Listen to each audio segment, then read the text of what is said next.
ఓం గం గణపతయే నమః. స్వర్ణలక్ష్మి నమస్తే అస్తు. పరబ్రహ్మ స్వరూపిణి రాజ్యం దేహి ధనం దేహి సర్వకామాంచ దేహి మే. ఏప్రిల్ మంత్లో 2-3 రకాలైన విశిష్టతలు ఉన్నాయి.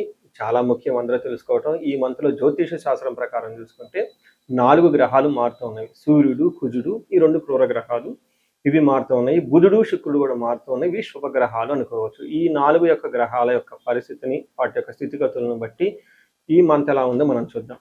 ఇది కాకుండా ఇంకొకటి, ఈ మాసంలో మనకి అక్షయ తృతీయ ఉంది. 19వ తారీఖు వస్తుంది. ఎప్పుడైతే అక్షయ తృతీయ వస్తుంటో మంచి మంచి పనులు కనుక చేస్తే ఆ వచ్చిన పుణ్యం మనకి ఎప్పటికీ స్థిరంగా ఉంటుంది, ఎన్ని జన్మలైనా పోదు అని చెప్పేసి శాస్త్రంలో వివరించడం జరిగింది.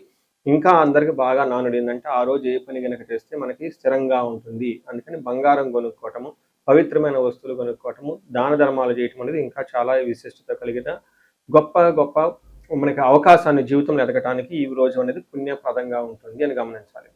ఇవి కాకుండా ఈ మంత్ వచ్చేటప్పటికి 15 డేస్ వచ్చేటప్పుడు చైత్ర మాసంలో, ఇంకొక 15 డేస్ వైశాఖ మాసంలో ఉంటుంది. వైశాఖ మాసంలో ఉదక కుంభదానం అంటారు. అంటే పేరు ఏంటంటే చాలా టఫ్గా పెద్దగా ఉంటుందండి. సింపుల్ లాంగ్వేజ్లో చెప్పంటే వాటర్ బాటిల్స్ అనుకోవచ్చు. ఉదకం అంటే నీళ్లు, కుంభం అంటే పొట్టుకున్న పాత్ర. ఈ పాత్రలో కలిపి ఆ దానం కనుక చేయగలిగితే దాన్ని మహాపుణ్యం వస్తుంది అని చెప్తారు. అంటే ఎన్నో రకాల కర్మలన్నింటినీ ఇది పోగొడుతుంది అని చెప్తారు. ఉదాహరణకు మేము మా క్లయింట్కి ఒకళ్ళకి బెంగళూరులో ఈ ఉదక కుంభదానాన్ని 2-3 సంవత్సరాల క్రితం చేస్తాము. ఏం చేయాలి, ఒక రాగి చెంబు తీసుకొని దాని నుంచి మంచి నీళ్లు పట్టుకొని అందులో ఒక యాలక్కాయ కానీ ఒక లవంగా కానీ వేసి దానికి కొంచెం పట్టిక కానీ ఏదైనా బెల్లం కానీ అందులో కొంచెం కలిపేసి ఆ చెంబుకి లేదంటే ఆ పాత్రకి మనం పసుపు కుంకుమ పెట్టి ఆ పాత్రతో సహా ఎవరికైనా సద్బ్రాహ్మణులు కానివ్వండి, వేద పండితులు కానివ్వండి, పితృ సమానులు కానివ్వండి, లేదా గురువు సమానులకు సంబంధించిన వాళ్ళకి కానీ మనం ఆ పాత్ర దానం చేయగలిగితే దాన్ని ఉదక కుంభదానం అంటారు. ఇలా చేయగలిగితే సూపర్. అలా చేయలేని వాడు కూడా దానికి మీరేం నిరుత్సాహపడిన అవసరం లేదు. 2 years బ్యాక్ ఎప్పుడైనా ఒక వీడియోలో చెప్తే ఇది ఏం చెప్పానంటే వాళ్ళకి వాటర్ బాటిల్స్ దొరుకుతాయి. మనకి చలివేంద్రాలని అవి ఇవిని పెడుతూ ఉంటారు పూర్వకాలంలో. ఇప్పుడు ఆ రోజు అలా పెడితే ఎవరు వాటిని కూడా చూడరు, తాగరు. ఎందుకంటే ఎక్కడ మనం ఏ కంటామినేటెడ్ వాటర్ తాగుతాము, ఏమవుతుంది, ఏ హాస్పిటల్కి వెళ్తే మళ్ళీ 2-3 వేల బిల్లు అవుతుందని చెప్పేసి అందరూ భయపడుతూ ఉంటారు. కాబట్టి బెస్ట్ థింగ్ ఏంటంటే బ్రాండెడ్ వాటర్ బాటిల్స్ ఉంటాయి. అవి చక్కగా తీసేసుకొని అందరికి దానం చేసుకుంటా వెళ్ళిపోతూ ఉంటే అదే పుణ్యం వస్తుంది. ఇప్పుడు కాలమాన దేశ పరిస్థితులకు అనుగుణంగా మార్చి చేసుకుంటే చాలా బాగుంటుంది. ఇది నేను చెప్పడంతో 2 years బ్యాక్ ఒక లేడీ నాకు ఫోన్ చేసి మీరు చెప్పిన ఉదక కుంభదానాన్ని వాటర్ బాటిల్స్ నేను నా ఆఫీస్ నా కార్లో పెట్టుకొని తీసుకుని వెళ్ళానండి. అందరికి చక్కగా ఇచ్చుకుంటూ వెళ్ళిపోయాను. అందరు థ్యాంక్స్ చెప్పారండి అని చెప్పారు. ఇలా మీరు చక్కగా నీళ్ళని, వాటర్ బాటిల్స్ వీటిని కనుక దానం చేస్తే చాలా చాలా కలిసి వస్తుంది. సో ఇప్పుడు మనం ఎలా ఉంది ఈ రాశి ఫలాన్ని మనం చూద్దాం. వృశ్చిక రాశి ఏప్రిల్ మంత్లో రాశి ఫలాలు చూద్దాం. దానిలో ముందు భాగంగా ఇందులో ఉన్న నక్షత్రాలు మనం గమనించుకుంటే విశాఖ నక్షత్రం 4వ పాదం, అనురాధ 1, 2, 3, 4 పాదాలు, జ్యేష్ఠ 1, 2, 3, 4 పాదాలంతా ఈ రాశిలో ఉంటాయి.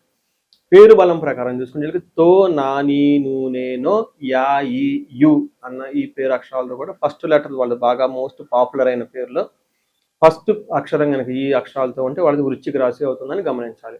మనం ముందుగా చెప్పుకున్న విధంగా ఇందులో 4 గ్రహాలు మారుతున్నాయి. ఈ 4 గ్రహాల యొక్క మారటంతో ఈ రాశి వాళ్ళకి ఎలా ఉంటుంది అంటే, మనకు మహర్షులు లఘు గోచారము, సూక్ష్మ గోచారం అనే ఒక కాన్సెప్ట్ ద్వారా వార్తలోని ముఖ్యాంశాలలాగా, హెడ్లైన్స్ లాగా చిన్న చిన్న మాటలతో ఎలా ఉంటుందో హోల్ మంత్ అంటే మనకు చెప్పడం జరిగింది. దాంట్లో సూర్యుడి వల్ల ఫస్ట్ 15 డేస్ మనోరుజం అంటే మనసులో కొంచెం ఆందోళన కలిగే విధంగా ఉంటుంది. అయితే 15th తర్వాత సూర్యుడు బాగా 6th హౌస్లోకి రావడంతో మంచి స్ట్రాంగ్ అవుతారు. సూర్యుడి బలం విపరీతంగా ఉండటంతో శత్రునాశాంత, శత్రువులతో మీకు ఎవరైనా శత్రువులు ఉన్నా లేదంటే మీరు శత్రువులతో కనుక ఏదన్నా కనుక వర్క్ చేయాల్సి వస్తే మీ ధాటికి శత్రువులు అనేవాళ్ళు ఉండరు, దూరంగా వెళ్ళిపోతారని గమనించవచ్చు. కుజుడు 5వ స్థానంలో ఉండటంతో ధననాశనం అవుతుంది. కొంచెం జాగ్రత్తగా ఉండాలి. ఆన్లైన్ స్పెక్యులేటివ్ బిజినెస్లు అలాంటి వాళ్ళు చేసేవాళ్ళు ఎవరైనా ఉంటే. బుధుడి 5వ స్థానంలో ఉండటంతో అగైన్ భార్యాభర్తల మధ్య గొడవలు వచ్చే అవకాశం ఉంటుంది. 7వ ఇంట్లో ఉండటంతో శుక్రుడు యువత జన బాధ అంటే తెలిసిన వాళ్ళలో లేడీస్ ద్వారా మీకు ఎక్కడన్నా, లేదంటే కేసు లేడీస్ అయితే జెంట్స్ ద్వారా మీకు ప్రాబ్లమ్స్ వచ్చే అవకాశం ఎక్కువ ఉంటుందని గమనించాలి. సో ఓవరాల్గా కనుక చూసుకుంటే మీకు 50-50గా ఉంది ఈ మంత్. కొన్ని విషయాల్లో చాలా చక్కగా ఉంది, కొన్ని విషయాల్లో ఛాలెంజింగ్గా ఉందని గమనించాలి. అయితే మీకు పాజిటివ్ న్యూస్ ఏంటంటే సూర్యుడు 6వ ఇంట్లోకి మారటంతో సుఖ సౌఖ్యధీన్ యత్న కార్యానుకూలత్వం సాధనం దేహారోగ్యం సంతోషం వస్త్రలాభం అని మనకి మహర్షులు గ్రంథాల్లో చెప్పడం జరిగింది. దీని ప్రకారం ఏమవుతుంది, అనుకున్న పనులని టయానికి చేసుకుంటారు, శరీరం సుఖంగా ఉంటుంది, సంతోషంగా ఉంటారు, వస్త్రలాభం ధాన్యలాభం ఉంటుంది, అన్ని కష్టాలు తొలగిపోయేసి మనసులో ఒక ధైర్యంగా చక్కగా ఉండే అవకాశం ఉంటుంది. అలానే కుజుడు 5వ స్థానంలో ఉంటే కొంచెం జాగ్రత్తగా ఉండాలి. వీళ్ళకి దేహ జాడ్యం సంతాపం కాలతిక్రమణ భోజనం దురితం కర్మలాభచ్చ భౌమే పంచమ స్థితే అంటారు. అంటే కుజుడు లేదంటే మంగళుడు 5వ స్థానంలో ఉండటం దురితం కర్మలాభచ్చ అంటే పాప పనులు చేయాలి, చేయకూడని పనులు చేద్దాము, అప్పటిదాకా చక్కగా ఉంటారు, ఉన్నట్టుండి గ్యాంబ్లింగ్ ఆడాలనిపిస్తుంది, అప్పటిదాకా డబ్బులు చాలా జాగ్రత్తగా కాపాడుకుంటుంటే ఎవరికో ఇచ్చేస్తారు, అవి మీకు తిరిగి రావు, లేదా ఆన్లైన్లో ట్రేడింగ్ చేయాలి, షార్ట్ కట్లో అక్కడికైనా వెళ్ళిపోదాం, ఇలాంటి ఆలోచనలు వచ్చే అవకాశం ఎక్కువగా ఉంటుంది. అన్వాంటెడ్ ఫ్రెండ్షిప్స్ అవన్నీ జరిగే అవకాశం ఉంటుంది, ధనాన్ని కోల్పోయే అవకాశం ఎక్కువగా ఉంటుంది. విపరీతమైన ఖర్చులు అంటే ఖర్చు పెట్టేటప్పుడు ముందే అనుకో ఆలోచించకుండా విపరీతంగా ఖర్చులు పెట్టే పరిస్థితులు కూడా వచ్చే అవకాశం ఉంటుంది. కుజుని విషయంలో కొంచెం జాగ్రత్తగా ఉండటం ఎంతైనా అవసరం. అయితే 7వ స్థానంలో శుక్రుడు ఉండటంతో ఇది కొంచెం మీకు 50-50గా ఉంటుంది. కొన్ని విషయాల్లో ఏమవుతుంది, స్త్రీ జాడ్యం కోపస్తద బీది సర్వక్లేశ జీవనం అని చెప్తారు. అంటే స్త్రీలతో ఇన్ కేసు జెంట్స్ అయితే స్త్రీలతో కొంచెం ఇబ్బందులు వచ్చే అవకాశం ఉంటుంది, వాళ్ళతో సరైన సహకారం రాకుండా మీకు అంటే ఢీ కొట్టినట్లు గొడవలు పెట్టుకునే అవకాశం ఉంటుంది. అయితే ఇన్ కేసు స్త్రీలైతే వాళ్ళ పక్కన ఉన్న వాళ్ళతోటి జెంట్స్ తోటి పురుషులతోటి గొడవలు పడే అవకాశం ఎక్కువ ఉంటుందని గమనించాలి, భేదాభిప్రాయాలు వచ్చేసే అవకాశం ఉంటుంది. కానీ పెళ్లి కాని వాళ్ళకి లవ్ రొమాన్స్ ప్లేజర్స్ ఇలాంటి వాళ్ళకి మాత్రం చక్కగా అనుకూలంగా ఉండే అవకాశం ఉంటుంది, ఈ మంత్ అంతా గమనించాలి. ఇంతేకాకుండా ఈ మంత్లో విశాఖ అనురాధ జ్యేష్ఠ 3 నక్షత్రాలు ఉంటాయి. ఇందులో నక్షత్రం ప్రకారం చూసుకుంటే మనకు అంగగోచారం అన్న కాన్సెప్ట్ ప్రకారం విశాఖ నక్షత్రంలో వీళ్ళకి జయప్రదంగా ఉంటుంది, ధన ప్రాప్తి అంటే ఓవరాల్గా ఈ మంత్ చూసుకుంటే మీకు జయాన్ని కలిగిస్తుంటుంది, ధనం కూడా చక్కగా వస్తుంది. అయితే ఛాలెంజెస్ హెల్త్ విషయంలో అయితే ధనాన్ని విపరీతంగా ఖర్చు అయ్యే అవకాశం కూడా ఉంటుందని గమనించాలి. అనురాధ నక్షత్రం వాళ్ళకి ఈ మాసం జయప్రదంగా ఉంటుంది, ధనం చక్కగా వస్తుంది. అయితే బంధనము రోగము మీకు ఏదో ఒక విషయంలో బంధించబడినట్లుండే పరిస్థితి ఉంటుంది. ఇక్కడ బంధించబడటం అంటే ఏం అర్థం చేసుకోవాలి, ఫ్యూచర్ గురించి సరైన కన్ఫ్యూజన్ ఉంటుంది, అవగాహన ఉండదు, లేదంటే ఒక ఆఫర్ వస్తుంది తీసుకుందామా వద్దా, లేదంటే యుఎస్ నుంచి ఇండియా వద్దాం ఇది సరైన టైమా లేదా, లేదంటే ఒక మ్యాచ్ వచ్చింది ఇది కరెక్ట్గా ఉందా లేదా, ఇలాంటి విషయాల్లో ఒక కన్ఫ్యూజన్ పరిస్థితిలో ఉండే అవకాశం ఉంటుంది.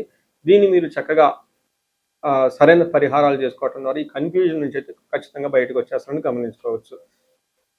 జ్యేష్ఠ నక్షత్రం వాళ్ళకి ధన ప్రాప్తి ఉంటుంది, జయం ఉంటుంది. వీళ్ళ కూడా బంధనము కలహము ఏదో ఒక విషయంలో గొడవ పడే అవకాశం ఉంటుంది, పర్టికులర్ అన్నాదమ్ముల విషయంలోనూ, లేదంటే భూమికి సంబంధించిన వ్యవహారాల్లో, ఇంటికి రెంట్ హౌస్కి సంబంధించిన వ్యవహారాల్లో గొడవలు పడే అవకాశం ఎక్కువగా ఉంటుంది. హెల్త్ కూడా కొంచెం జాగ్రత్తగా చూసుకోవాల్సిన అవసరం ఎంతైనా ఉంది ఈ రాశి వాళ్ళు. ఇది దీంతో కాకుండా విశాఖ నక్షత్రం వాళ్ళకి పర్టికులర్గా కార్యహాని, అనుకున్న పనులు కాకుండా వేరే వాళ్ళు తెలిసిన వాళ్ళు మోసం చేసి మిమ్మల్ని మిస్గైడ్ చేసే అవకాశం ఎక్కువ ఉంటుందని గమనించాలి. సో చూశారు కదండి, ఈ రాశి వాళ్ళు ఓవరాల్గా కనుక చూసుకుంటే ఆటంకాలతో కూడుకొని ఛాలెంజ్లతో కూడుకొని బట్ ఎట్టే విధంగా ఫైనల్గా సక్సెస్ అయ్యే అవకాశం ఎక్కువగా ఉంటుంది, అనుకున్న పనుల్లో విజయం సాధించుకొని ముందుకు వెళ్ళిపోతారని గమనించాలి. సో ఈ రాశి వాళ్ళకి అష్టైశ్వర్యాలు కలగాలని చెప్పేసి భోగభాగ్యాలు కలగాలని చెప్పేసి కోరుకుంటున్నాను. ఇది కాకుండా ఇండివిజువల్గా మీ లైఫ్లో ఏదైనా కనుక సమస్య మీరు కనుక ఛాలెంజెస్ ఫేస్ చేస్తూ ఉంటే ఒక్కసారి మీ జాతక చక్రాన్ని చూపించుకోవడం చాలా ఇంపార్టెంట్. ఎవరికైతే ఏజ్ 35 to 40 ఉండి కెరియర్లో చాలా బాగున్నారు, తర్వాత అకాడమిక్స్లో చాలా బాగా రాణించారు, అనుకోకుండా అన్ఎక్స్పెక్టెడ్గా ఈ టైంలో మీరు కొన్ని ఇబ్బందులు పడుతున్నారు, తర్వాత కెరీర్ అంతా ఆగిపోయింది, విషయం ఏంటో మీకు అర్థం కావట్లేదు, లేదంటే రకరకాల ప్రాబ్లమ్స్ ఉన్నాయి కానీ మీరు ఫేస్ చేస్తూ ఉంటే ఈ టైంలో జాతకం చూపించుకోవాల్సిన ఆవశ్యకత అంతా ఉంటుంది. మీకు ఎవరికైనా ఆర్థికంగా బాగా ఇబ్బందులు ఉంటే స్వర్ణలక్ష్మి విశేష హోమం చేయించుకుంటే చాలా బాగుంటుంది. శత్రు బాధలు విపరీతంగా ఉన్నారు, కోర్టు వ్యవహారాల్లో ప్రాబ్లంగా ఉంది అనుకుంటే చండీ హోమము, నవచండీ హోమం, చండీ పారాయణ చేస్తే చాలా బాగుంటుంది. ఇవి కాకుండా ఇంకా ఎవరికైనా మీకు భార్యాభర్తల మధ్య అన్యోన్యత గురించి అన్యోన్య దాంపత్య పాశుపత అభిషేకం చేయించుకోవటం, ధనం నిలబడటానికి కుబేర పాశుపత అభిషేకము, హెల్త్ కాంప్లికేషన్స్ ఉంటే ఎవరికైనా అమృత మృత్యుంజయ పాశుపత అభిషేకము, హోమాలు ఇవన్నీ చేయించుకుంటూ చాలా బాగుంటుంది. సో ఎక్కడికైనా సరే మీకు ఏదైనా సమస్య అనిపించినా, పిల్లలు అకాడమిక్స్లో రాణించుకోవాలన్నా కానీ వాళ్ళకి సంబంధించి మేధా దక్షిణామూర్తి హోమాన్ని జపం చేయించుకుంటే చాలా బాగుంటుంది. సో మీకు ఇందాక చెప్పిన విధంగా 35 to 45 ఉండి సరిగ్గా గ్రోత్ లేకుండా ఉంటే ఒక్కసారి మీ హారోస్కోప్ చెక్ చేయించుకొని ఏమైనా శాపాలు ఉన్నాయా, గ్రహ దోషాలు ఉన్నాయా అవి చూపించుకొని ఆ యొక్క సమస్య తీవ్రతను బట్టి రెమెడీస్ పరిహారాలు చేసుకోగలిగితే మీ రాశి వాళ్ళకి జీవితం 10 రెట్లు ముందెళ్ళే అవకాశం ఎక్కువగా ఉంటుంది. ఈ రాశి వాళ్ళకి అష్టైశ్వర్యాలు కలగాలని, భోగభాగ్యాలు కలగాలని చెప్పేసి నేను కోరుకుంటున్నాను. నమస్తే.